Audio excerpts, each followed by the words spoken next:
जय श्री कृष्णा। राधे राधे दोस्तों, आप सभी का दिन शुभ और मंगलमय हो। आप सभी पर भगवान विष्णु की कृपा सदैव बनी रहे। आज की वीडियो में आप सुनेंगे माघ मास महात्म्य का अध्याय 14। पिछले वीडियो में आपने सुना था अध्याय 13। यदि आपने उन अध्यायों को नहीं सुना है तो आप जाकर सुन सकते हैं। तो प्रिय श्रोताओं, आज के अध्याय में कार्तवीर्य कहने लगा कि हे भगवान, वह राक्षस कौन था और कांचन मालिनी कौन थी? उसने अपना धर्म कैसे दिया और उनका साथ कैसे हुआ? हे ऋषि अत्रि, ऋषि की संतानों के शौर्य, यह कथा सुनाकर मेरा कौतूहल दूर कीजिए। तब दत्तात्रेय जी कहने लगे कि राजन, इस पुरातन विचित्र इतिहास को सुनो। कांचन मालिनी नाम की एक सुंदर अप्सरा थी जो माघ मास में प्रयाग में स्नान करके कैलाश पर जा रही थी। तब उसको मार्ग में जाते हुए हिमालय के कुंज से एक घीर राक्षस ने देखा। उस सोने जैसे तेज वाली, सुंदर कटी वाली, बड़े बड़े नेत्रों वाली, चंद्रमुखी सुंदर केश और पीन पयोधर वाली सुंदर अप्सरा को देखकर उस राक्षस ने कहा कि हे सुंदरी कमल नयनी, तुम कौन हो और कहां से आ रही हो? तुम्हारे वस्त्र और बेड़ी भीगी हुई क्यों है? तुम आकाश मार्ग से कहां जाती हो और किस पुण्य प्रताप से तुम्हारा शरीर ऐसा तेजस्वी और रूप ऐसा मनोहर है? तुम्हारे गीले वस्त्र से मेरे मस्तक पर गिरे हुए एक बूंद जल से मेरे क्रूर मन को एकदम शांति प्राप्त हो गई। इसका क्या कारण है? तुम बड़ी शीलवती प्रतीत होती हो, इसका कारण मुझसे कहिए। अप्सरा ने कहा कि हे राक्षस सुनो, मैं काम रूपिणी अप्सरा हूँ। मैं प्रयाग में संगम में स्नान करके आ रही हूँ। इसी से मेरे वस्त्र भीगे हुए हैं। अब मैं कैलाश पर जा रही हूँ जहाँ पर श्री शिव निवास करते हैं। त्रिवेणी के जल से मेरी सब क्रूरता दूर हो गई, जिसके पुण्य के प्रभाव से मैं इतनी सुंदर और पार्वती जी की प्रिय सखी हुई। जो आश्चर्य देने वाला उदाहरण मुझसे ब्रह्मा जी ने कहा था सो सुनो।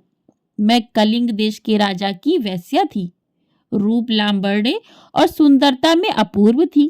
मेरी सुंदरता पर सारा नगर मोहित था और मैंने अनेकों प्रकार के भोग भोगे। अनेकों प्रकार के वस्त्र और आभूषण की घर में कोई कमी नहीं थी। कई कामी पुरुष आपस में स्पर्धा ही से मृत्यु को प्राप्त हो गए।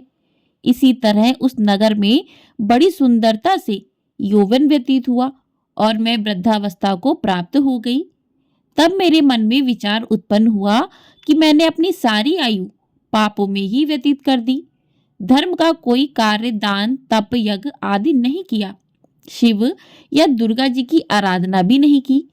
ना कभी भगवान विष्णु का पूजन किया।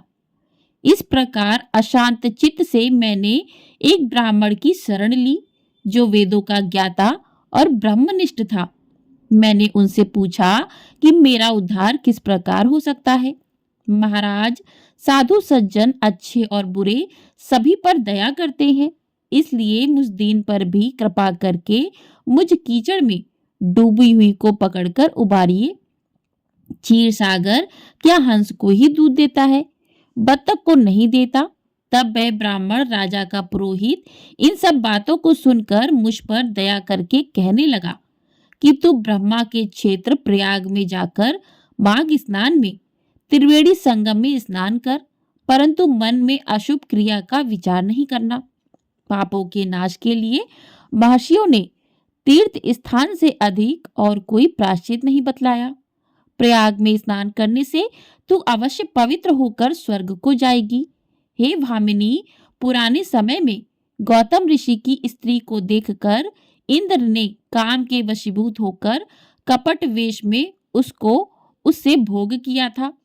इसलिए ऋषि द्वारा श्राप दिया गया और उसका शरीर अत्यंत लज्जायुक्त हजारों भगों वाला हो गया। तब इंद्र नीचे मुंह करके अपने पाप कर्म की बुराई करने लगा। मेरु पर्वत के शिखर पर स्वच्छ जल वाले सरोवर पर एक स्वर्ण कमल से भरे हुए कोटर में घुस गया और अपने पाप को धिक्कारता हुआ कामदेव की बुराई करने लगा कि यह सब पापों का मूल है। इसके ही वशीभूत होकर मनुष्य नरक में जाते हैं और अपने धर्म, कीर्ति, यश और धैर्य का नाश करते हैं। इंद्र ऐसा सोच रहा था कि इंद्र के बिना सारा देवलोक शोभाहीन हो गया।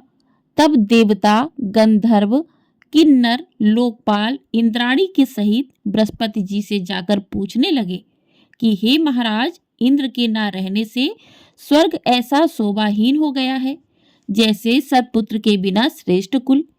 इसलिए स्वर्ग की शोभा के लिए कोई क्रिया सोचिए, इस विषय में देर नहीं लगानी चाहिए।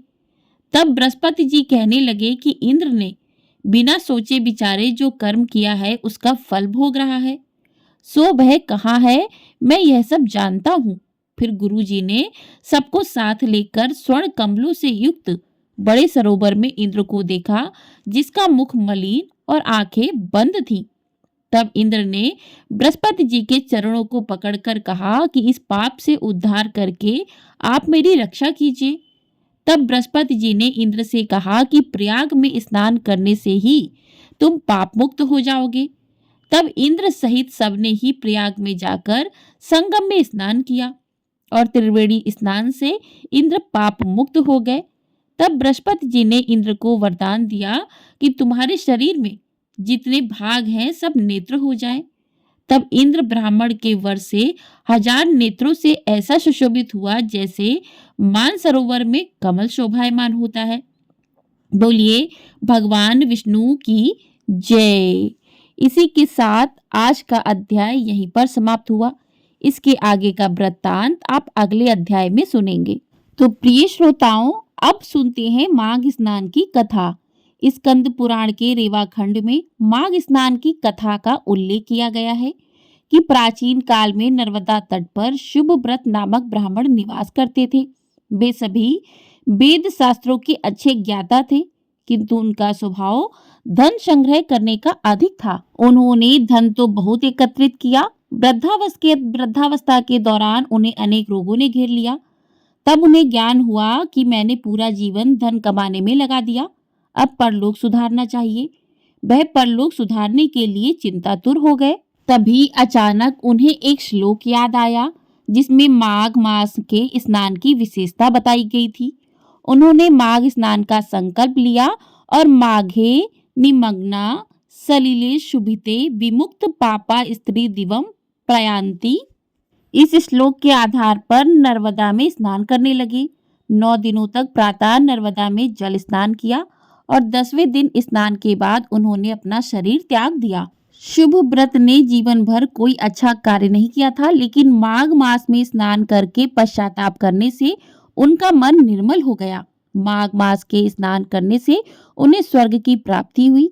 इस तरह जीवन के अंतिम क्षणों में उनका कल्याण हो गया।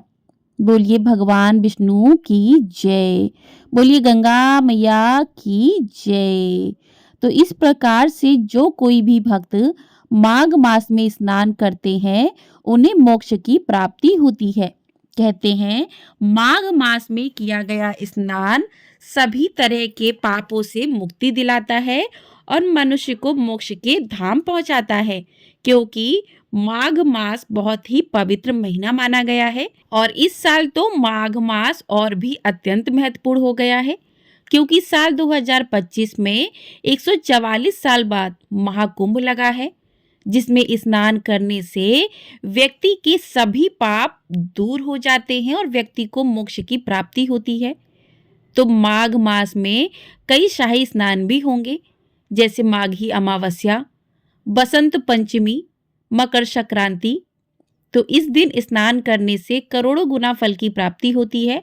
तो जो भी भक्त यदि महाकुंभ में स्नान नहीं कर पाते हैं तो वे घर पर ही माघ मास में सुबह ब्रह्म मुहूर्त में उठकर जल में थोड़ा सा गंगा जल मिलाकर काले तिल डालकर माघ मास में स्नान कर सकते हैं।